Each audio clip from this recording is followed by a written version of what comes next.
Julian Schlinderman. Él es escritor y docente de la Universidad de Jerusalén y experto en temas de política internacional. Muy buenas noches, señor Schlinderman, y bienvenido al informativo de NTN 24 para nuestra teleaudiencia en Estados Unidos y en América Latina. Quería preguntarle, la Casa Blanca aseguró hoy que el terrorista Osama Bin Laden no se encontraba armado en el instante en que las fuerzas de seguridad lo abatieron. El hecho de no estar armado significa algo desde el punto de vista del derecho internacional humanitario. Bueno, ante todo, buenas noches, un placer reencontrarme con ustedes y con la audiencia.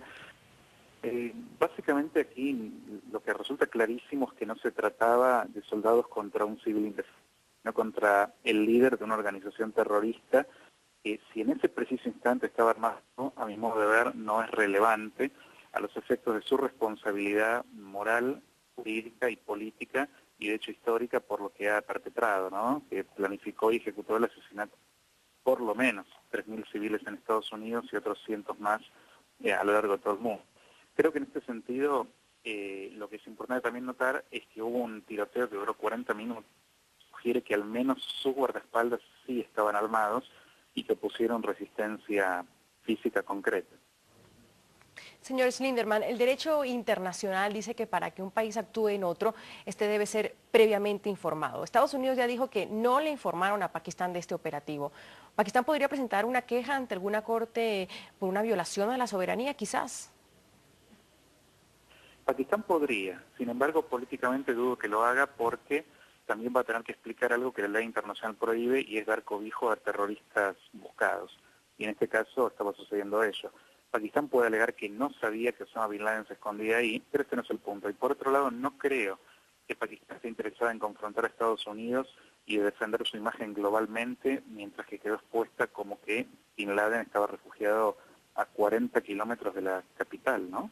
Entonces, en este sentido, me da la sensación de que, por otro lado, al haber una relación conflictiva, pero necesaria, mutuamente hablando, entre Estados Unidos y Pakistán, no creo que más allá de la protesta pública vaya a avanzar Pakistán en este sentido. Señor Schlinderman, ¿se puede entender con esta explicación que había un acuerdo entre los dos gobiernos, pero que debido a los temas de inteligencia y a la gran duda que existía de que efectivamente Osama Bin Laden pudiera tener infiltrada la inteligencia de algunas partes del gobierno de Pakistán, había un acuerdo previo, tácito, de que Estados Unidos podía atacar sin tener que informar previamente o formalmente al gobierno pakistaní? Perdón, afgano?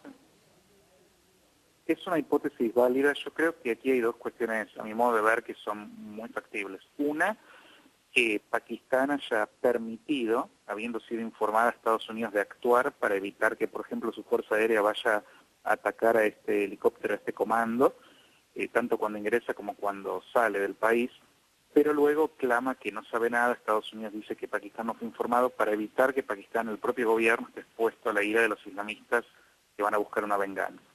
Por otra parte, también es perfectamente posible lo que usted ha señalado, y es sencillamente como las cúpulas del ejército y sobre todo el servicio de seguridad y inteligencia pakistaní están terriblemente influidas por elementos del Islam radical, con simpatías claras y lealtades hacia los grupos tribales extremistas.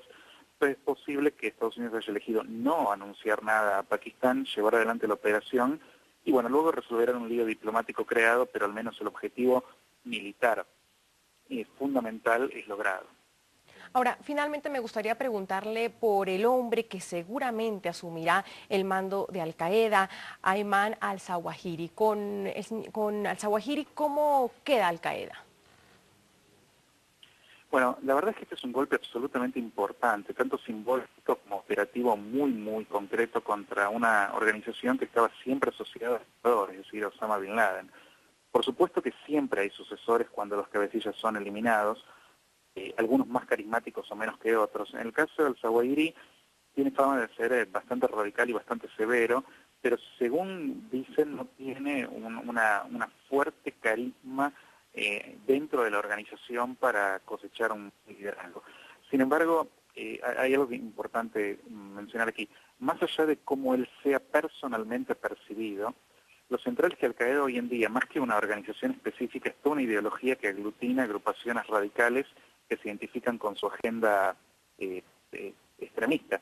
En consecuencia, más allá de él, hay muchísimos grupos que adhieren a la ideología, por ejemplo Hamas o Hezbollah, que tranquilamente pueden sencillamente llevar adelante el equivalente a una jihad, más allá de que él los represente directamente o carismáticamente o no. Pero por supuesto que el papel de un nuevo líder es importante, y en los primeros meses me imagino que al menos no va a poder competir con una figura mítica, inspiradora, en esos círculos como Osama Bin Laden lo fue. Julián Schlinderman, escritor y experto en política internacional, muchísimas gracias por acompañarnos de nuevo y darnos sus explicaciones. Muy amable. Al contrario, un placer como siempre. Gracias. Experto